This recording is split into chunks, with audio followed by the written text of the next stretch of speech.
அன்புள்ள குழந்தைகளே, சற்று அமைதியாக இருங்கள். ஒரு நிமிடம் உங்கள் மூச்சை கவனியுங்கள். வாழ்க்கை எப்போதும் பெரிய விஷயங்களை கேட்பதில்லை. இன்று நீங்கள் எடுக்கும் ஒரு சிறிய நல்ல முடிவைத்தான் கேட்கிறது. நான் குருவாக மாறுவதற்கு முன் ஒரு சிறிய கிராமத்தில் வாழ்ந்தேன். அப்போது ஒரு சிறுவனை பார்த்தேன்.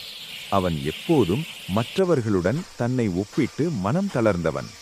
ஆனால் ஒரு நாள் அவன் மனதில் ஒரு எண்ணம் பிறந்தது. நேற்றை விட இன்று சிறிது நல்லவன் ஆக வேண்டும். அந்த நாளிலிருந்து அவன் தினமும் தன் நேரத்தை மதிக்க ஆரம்பித்தான். படிக்கும்போது முழு கவனம், விளையாடும்போது முழு மகிழ்ச்சி. தோல்வி வந்தாலும் அதை பயமாக பார்க்கவில்லை, ஒரு பாடமாக பார்த்தான். மெதுவாக அவன் மனம் அமைதியாக மாறியது. அமைதியான மனம்தான் உண்மையான பலம் என்று அவன் உணர்ந்தான். என் வாழ்க்கையும் இதைத்தான் கற்றுக் கொடுத்தது. அவசரம் மனத்தை சிதைக்கிறது, கவனம் வாழ்க்கையை உயர்த்துகிறது. எல்லோருக்கும் ஒரே வேகம் தேவையில்லை, ஆனால் ஒவ்வொருவருக்கும் நேர்மையான முயற்சி தேவை.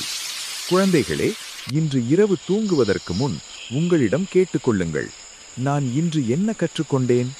அந்த ஒரு கேள்வியே உங்கள் வளர்ச்சியின் தொடக்கம்.